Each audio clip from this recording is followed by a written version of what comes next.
इथे शाने कशाला थुकलीस इकडे? का बापाची जागा आहे का? बापावर काय जातेस? अगं मी त्या चुकीने ना हागीन, तुला काय करायचंय? नंतर काय बघतोय?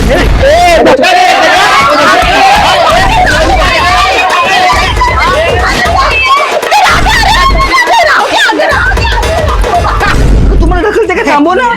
तुला मी नंतर बघ. अहो या हो. या ना बघा ते मला मारतात ना का? ते झोपा करतात का आतमध्ये? इकडे इकडे इकडे इकडे जा तिकडे मार.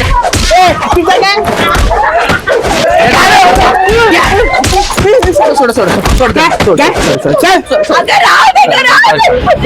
चाहे तुझको रब बुला ले, हम न रब से करने वाले राहों. हो ना ग, हिच्यासारखी बायको असल्यावरती फिट येणार नाही ते काय?